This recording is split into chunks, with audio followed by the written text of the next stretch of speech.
No. Život je taký, každý raz skončí. Všetko živé, čo je na tejto zeme guli, raz odumrie.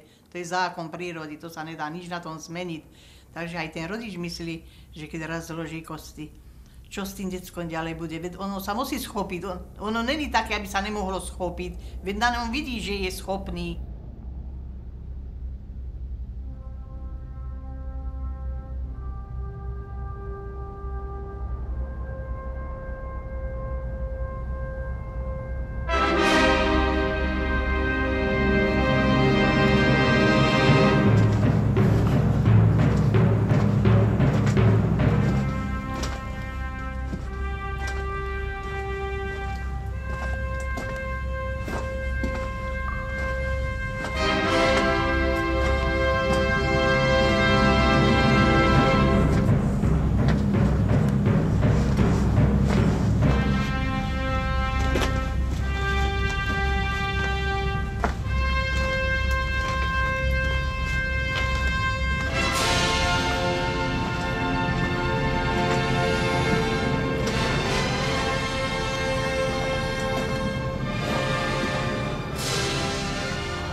Dnes 7.12.1995 som objavil vzácneho netopiera.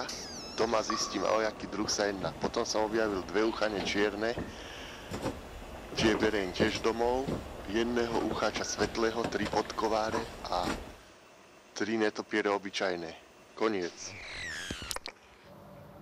Ľudia v dedine si myslia, že som blázon, ale skúmať netopierov je veľmi náročné, lebo sa vyskytujú v hlbokých jaskyniach, štolách hlbokých a musím v zime chodiť, keď je zlé počasie, prší, aby som ich mohol skúmať, nahrávať vo vlhkom prostredí, kde technika dostane zabrať.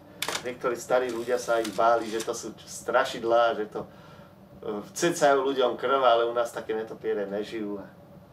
Ľudia si cecajú krv sami, lebo chcú mať kopu peňazí, kradnúť, vraždiť, drogovať, sexuovať a netopierok kto bude filmovať, jediné ja.